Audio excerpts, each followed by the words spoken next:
어제에 이어 오늘 우리는 데살로니가 전서 말씀을 통해 복음의 능력과 복음 전도자의 자세에 대하여 배워보고자 합니다. 사도 바울은 복음을 전하며 많은 어려움을 겪었지만요. 그 모든 어려움을 복음의 능력으로 담대하게 이길 수 있었습니다. 데살로니가 전서 2장에서 사도 바울은 자신의 지난 과거를 회상하고 있습니다.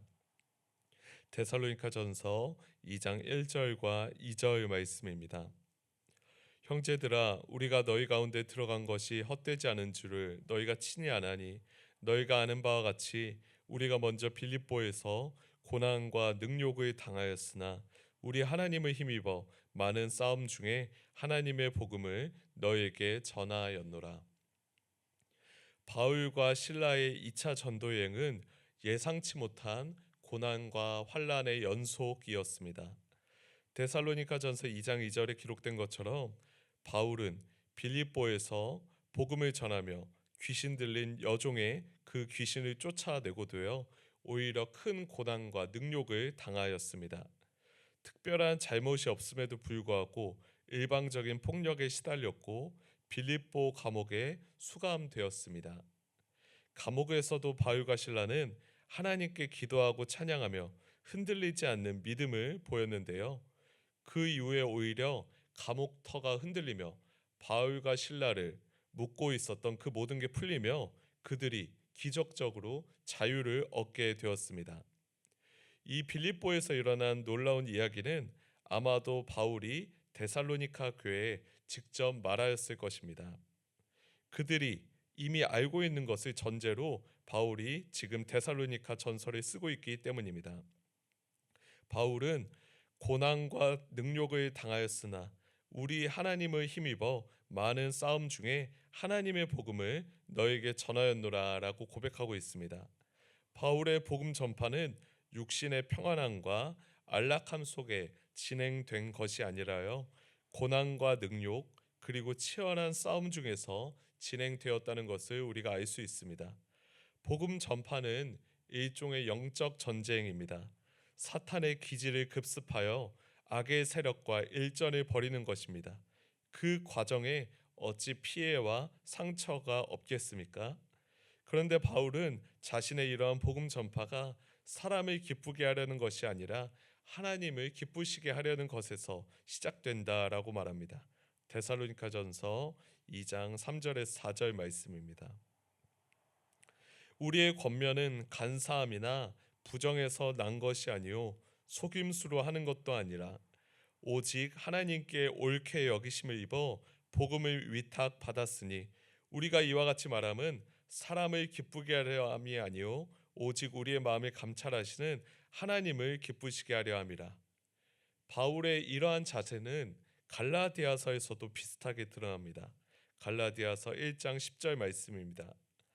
이제 내가 사람들에게 좋게 하랴 하나님께 좋게 하랴 사람들에게 기쁨을 구하랴 내가 지금까지 사람들의 기쁨을 구하였다면 그리스도의 종이 아니니라. 그리스도의 종은 어떤 사람입니까? 그들은 사람을 기쁘게 하는 것 이전에 그리스도의 기쁨을 먼저 구하고 있습니다. 비록 세상에서 인정받지 못하더라도 하나님에게 인정받는 것을 최고의 우선순위로 두는 사람입니다. 바울은 자신이 복음을 전하며 권위를 주장하기보다 교회를 사랑하는 걸 하나님이 원하셨다라고 믿었습니다. 그래서 자기의 목숨까지 내어줄 정도로 교회를 사랑하였지요.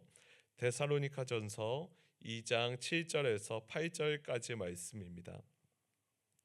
우리는 그리스도의 사도로서 마땅히 권위를 주장할 수 있으나 도리어 너희 가운데서 유순한 자가 되어 유모가 자기 자녀를 기른과 같이 하였으니 우리가 이같이 너희를 사모하여 하나님의 복음뿐 아니라 우리의 목숨까지도 너희에게 주기를 기뻐함은 너희가 우리의 사랑하는 자 됨이라. 데살로니가전서 2장 7절에 보면요. 바울은 우리는 그리스도의 사도로서 마땅히 권위를 주장할 수 있으나라고 말합니다. 권위를 주장한다는 말은 다른 의미로 폐를 끼칠 수 있으나라고 번역할 수 있습니다. 이는 아마도 바울이 이 교회를 향하여 어떤 경제적 혹은 심리적 부담을 줄 수 있는 위치에 있었지만요. 그러한 부담을 전혀 주지 않았다라는 의미로 이해할 수 있습니다. 오히려 바울은 유모가 자기 자녀를 기른과 같이 사랑으로 이 교회를 돌보았다라고 말하고 있습니다. 그런데 바울이 지금 데살로니가 전서 2장에서 굳이 이런 식으로 자신의 사도적 정당성을 옹호하는 것처럼 편지를 쓴 건요. 바울처럼 순수하게 복음을 전하지 않았던 일군의 무리가 있었기 때문으로 보입니다. 바울은 데살로니가 교회에 보내는 편지를 통해 복음 전파의 순수한 희생을 강조하고자 했습니다. 이어서 바울은 데살로니가 교회를 생각하며 다시금 하나님께 감사를 표현하고 있습니다. 데살로니가전서 2장 13절 말씀입니다. 이러므로 우리가 하나님께 끊임없이 감사함은 너희가 우리에게 들은 바 하나님의 말씀을 받을 때 사람의 말로 받지 아니하고 하나님의 말씀으로 받음이니 진실로 그러하도다. 이 말씀이 또한 너희 믿는 자 가운데서 역사하느니라. 바울이 하나님께 끊임없이 감사하는 이유가 무엇입니까?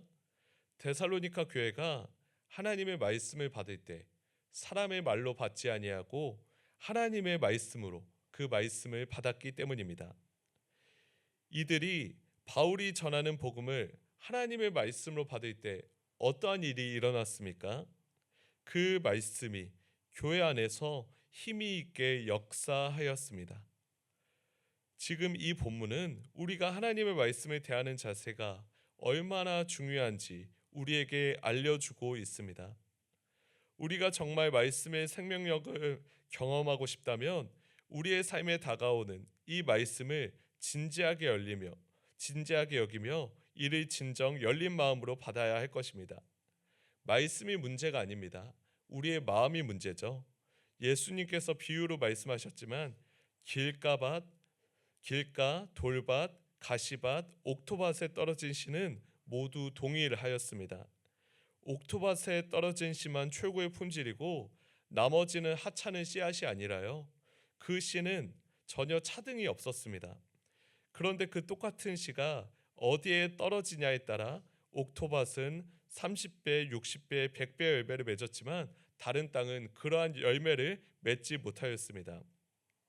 이 예수님의 씨 뿌리는 비유를 조금 더 확장하면 예수님의 천국 복음이 유대인의 마음에는 잘 뿌리내리지 못했지만요, 오히려 이방인의 마음에는 그 천국 복음이 잘 뿌리내려 풍성한 열매를 맺게 되었습니다. 하지만 바울 당시에 이 예수님을 그리스도로 받아들이지 않는 유대인들로 인해 이 바울을 포함한 수많은 그리스도인이 큰 어려움을 겪었죠. 데살로니가전서 2장 14절부터 16절까지 말씀입니다. 형제들아, 너희가 그리스도 예수 안에서 유대에 있는 하나님의 교회들을 본받은 자 되었으니 그들이 유대인들에게 고난을 받은 것 같이 너희도 너희 동족에게서 동일한 고난을 받았느니라. 유대인은 주 예수와 선지자들을 죽이고 우리를 쫓아내고 하나님을 기쁘시게 하지 아니하고 모든 사람에게 대적이 되어 우리가 이방인에게 말하여 구원받게 함을 그들이 금하여 자기 죄를 항상 채움에 노하심이 끝까지 그들에게 임하였느니라. 사도 바울의 전도와 선교에 가장 큰 장애물이 되었던 사람들은 바로 같은 동족인 유대인이었습니다. 유대인은 예수님을 하나님의 아들, 즉 그리스도로 인정하지 않기에 그 예수님을 따르는 무리를 나사렛 이단이라고 여겼습니다. 이러한 유대인의 편견은 회심하기 전에 바울이 가졌던 편견과 전혀 다르지 않았습니다. 예수님을 믿기 전에 바울은 예수님을 믿는 같은 유대인을 비방하고 폭행하고 박해하였던 인물이었죠. 그렇기에 바울이 예수님을 믿고 그의 사도가 되었다는 소식을 사실은 그 누구도 섣불리 믿기 힘들었습니다.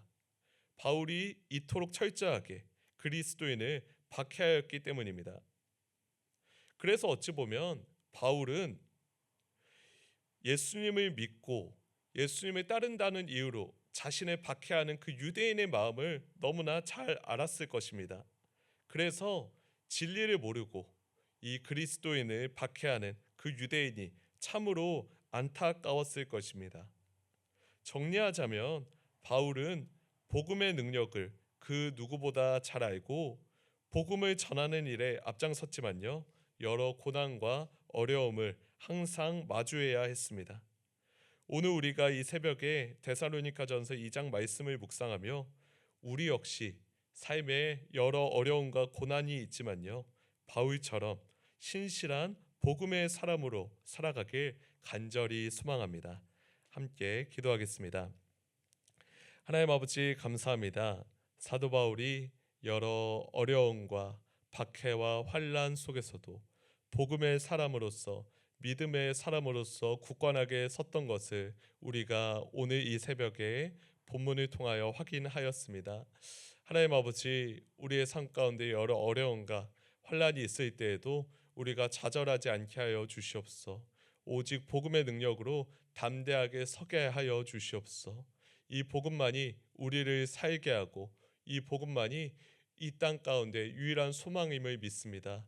주여, 오늘도 우리가 복음 안에 거하게 하여 주시옵소서. 감사합니다. 사랑이 많으신 예수님 이름으로 기도드렸습니다. 아멘.